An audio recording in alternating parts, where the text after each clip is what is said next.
महायुती सरकारनं अनेक महत्त्वपूर्ण योजना राबवल्या।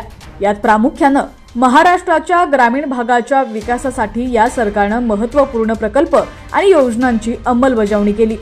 शेतकरी, शिक्षण, रोजगार, पायाभूत सुविधा आणि नक्षलवाद नियंत्रित करण्यासाठी महायुती सरकारनं विविध उपाययोजना राबवल्या आणि राज्याच्या आर्थिक आणि सामाजिक प्रगतीस गती दिली। या व्हिडिओत आपण महायुती सरकारनं कोणकोणती कामं केली याचा आढावा घेऊयात। त्याआधी तुम्ही HPN मराठी न्यूज चॅनल पहिल्यांदाच पाहत असाल आणि अजूनही चॅनलला सबस्क्राइब केलं नसेल तर नक्की सबस्क्राइब करा, जेणेकरून आमचे अपडेट्स लवकरात लवकर तुमच्यापर्यंत पोहोचतील। महायुती सरकारनं शेतकऱ्यांसाठी बळीराजा वीज सवलत योजना राबवली। या योजनेमुळे शेतकऱ्यांना वीज बिल माफी मिळाली। याशिवाय शेतकऱ्यांना भविष्यात सौर ऊर्जेच्या माध्यमातून वीज पुरवठा करण्यासाठी सरकारनं करार केलेले आहेत। तसंच 1 रुपयात पीक विमा योजना सुद्धा लागू करण्यात आली आहे।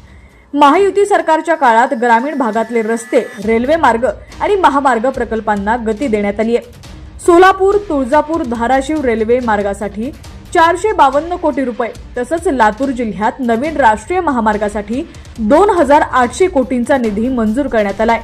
लोणंद पंढरपूर रेल्वे लाईनचं काम सुरू आहे। महायुतीनं शैक्षणिक बाबींकडे देखील गांभीर्यानं लक्ष दिलं। मराठवाड्यात इन्स्टिट्यूट ऑफ केमिकल टेक्नॉलॉजीचं उपकेंद्र उभारलं, तसंच 3 नवीन वैद्यकीय महाविद्यालये तयार केली। लातूरमध्ये रेलकोच फॅक्टरी सुरू करण्यात आली आहे। यामुळे 15,000 रोजगार संधी निर्माण झालेल्या आहेत। विदर्भाला नक्षलवाद्यांचा विळखा पडला होता, तो विळखा महायुती सरकारनं सोडवला। नियोजनबद्ध धोरणांमुळे विदर्भातील नक्षलवाद काबूत आणण्यात सरकारला यश मिळालंय।